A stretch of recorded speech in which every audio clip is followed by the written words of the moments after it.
جناب ختیجہ کا بڑا رتبہ اور بڑا مقام ہے.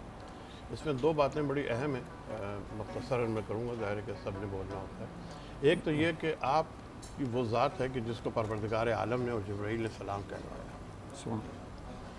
یہ ایک آپ کی عظمت کی دلیل ہے، آپ کی بڑائی کی دلیل ہے. دوسری بات یہ کہ آپ کی سرکار ختمی مرتبت کی نسل جو ہے وہ آپ سے چلی.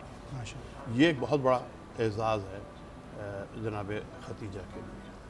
ظاہر ہے کہ ویسے تو بڑے فضائل ہیں، اور خود سرکار ختمی مرتبت نے بھی فرمایا کہ ختیجہ نے میرا اس وقت ساتھ دیا جب سب نے ساتھ چھوڑ دیا. سب نے ساتھ چھوڑ دیا.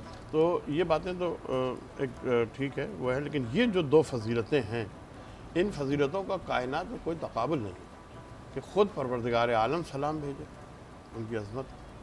اور دوسرے یہ کہ سرکار ختمی مرتبت کی نسل جو ہے وہ جناب ختیجہ سے ہے. آپ نے باوجود اس کے کہ آپ اتنی دولت مند تھیں کہ 70 اونٹوں پہ آپ کا قافلہ جایا جاتا تھا، وہ تمام دولت آپ نے اسلام پہ لٹا دی. مادیت، یعنی ابھی میں نے یہ روحانیت کی بات کی، اب میں مادیت کی طرف آ رہا ہوں کہ مادی اعتبار سے اگر آپ دیکھیں تو اتنا پیسہ جناب ختیجہ کے پاس تھا، وہ تمام کا تمام پیسہ آپ نے اسلام پہ لٹا دیا. اور یہ کمال تربیت تھا جناب ختیجہ کا کہ شہزادی کونین حضرت فاطمہ نے کبھی اپنی زبان پر یہ لفظ نہیں عطا کیا یا اپنے حوالہ دے کے کوئی بات اپنے والد سے یا کسی اور سے کہ میری ماں کا سارا مال لٹ گیا. جب کنیز بھی لینے گئی ہیں جناب سیدہ سرکار ختمی مرتبت کی بارگاہ میں، تو شرما حضوری سے واپس آ گئی.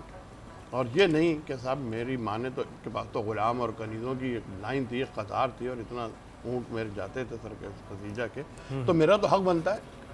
اگر آج اسلام میں کچھ دولت آ رہی ہے، کچھ مال آ رہا ہے یا کچھ چیزیں آ رہی ہیں تو میرا بنتا ہے. یہ جناب ختیجہ کی جناب سیدہ کو تربیت ہے کہ وہ احسان جو کر دیا اس خانوادے نے، اسلام پر ہو یا فردی کسی فرد پر ہو، کسی خاندان پر ہو، کبھی اس کو ریپیٹ نہیں کیا، کبھی اس احسان کو جتایا نہیں اس خانوادے نے.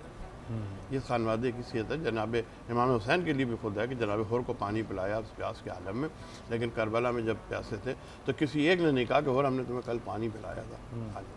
تو جناب ختیجہ جو ہے انہوں نے برے وقت میں، اس کڑے وقت میں ساتھ دیا جب آغاز تھا اسلام کا، جب مشکلات تھیں سرکار ختمی مرتبت پر. اپنا پیسہ بھی دیا، ساتھ میں خدمت بھی کی. پھر 3 سال وہ رہیں اس میں شیب ابی طالب میں، اور وہاں شیب ابی طالب میں ظاہر کے پتے بھی چبائے، بھوکے بھی رہیں. وہاں بھی جناب ختیجہ کی زبان پر یہ لفظ نہیں آیا کہ میری اتنی دولت، میرا اتنا مال، میرا اتنا پیسہ. اور آپ کو یہ بھی بتا دوں میں کہ بدر کی جنگ میں جو اسلحہ خریدا گیا تھا وہ بھی جناب ختیجہ صلی اللہ علیہ کے پیسوں سے خریدا گیا تھا. یہ یعنی اسلام کی بنیادوں پر جو احسان ہے وہ جناب ختیجہ صلی اللہ علیہ کا مالی طور پر ہے. آج جتنے بھی مالی طور پر عروج آپ اسلام کو دیکھیں، مادی طور پر اس کی بنیاد جناب ختیجہ نے